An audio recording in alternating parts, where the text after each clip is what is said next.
Jen.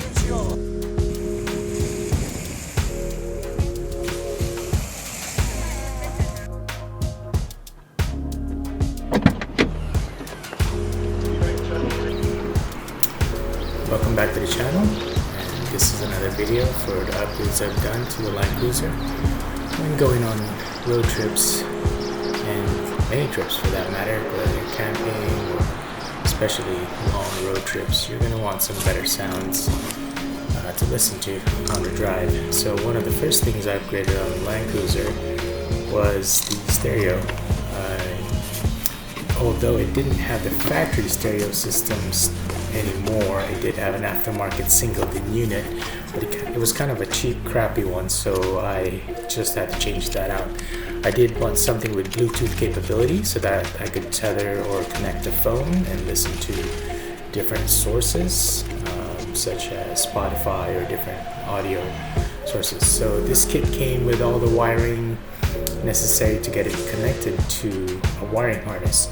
So if you still have a factory harness, when you remove the factory radio, it'll have a Toyota harness. So you can get aftermarket harnesses that will connect the wiring of these aftermarket stereo systems to the wiring harness, so that way you don't cut or splice into the factory wires. I don't like doing that. It's just a recipe for having more problems. So it comes with a lot of different connections for the stereo. It has audio inputs and audio outputs, so you can connect amplifiers to it. This is a Wi-Fi antenna, so you can have it connected to your 4G or cell phone connections. So installing the stereo, you have to remove the factory trim.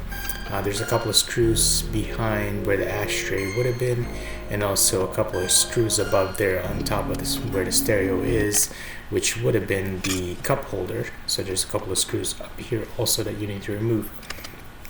After you get those screws out, then you'd be able to pop this whole panel, which includes the left side of it that has the climate control. But to be able to remove the pocket, you're going to need to put the key in the ignition, put the gear shifter out of park, and lower it down to like drive or 2 or 1. That way you can pull this panel out of the way and install better. So I did my research, try to find a wiring diagram, schematics for what the wires are inside the car, and then also with instructions for this stereo, I made it up the wires that go to the particular matching wires for the stereo and wired it all up. There's a lot of different ways to do this. You could either use butt connectors, you could splice the wires together, you could solder them together. Soldering is probably one of the best, but I decided not to do that since I was kind of in a hurry to get this done for that road trip. For the Wi-Fi antenna, I ran the wires up through the A-pillar, and I kind of have the Wi-Fi antenna tucked up here, so that way I could also have a Wi-Fi hotspot for this so other devices can connect to it. So there's a lot of different options. It does also have an input for a rear camera, which I also ended up installing. I'll probably make a video for that and how I ran the wires and where I have that routed to. This is a pumpkin stereo that I ended up choosing for this build. I've used pumpkin in a few different cars already, and I've been really happy with the performance. Price to dollar performance has been pretty good. It's been reliable, so I've had really good success with it. It also is on the Android platform, which I prefer, so I can run different apps to it. I can download apps from the Play Store, connect it through Wi-Fi, or connect it through Wi-Fi hotspot and run it off my phone. We'll put links in the description box below for the current model Android head units.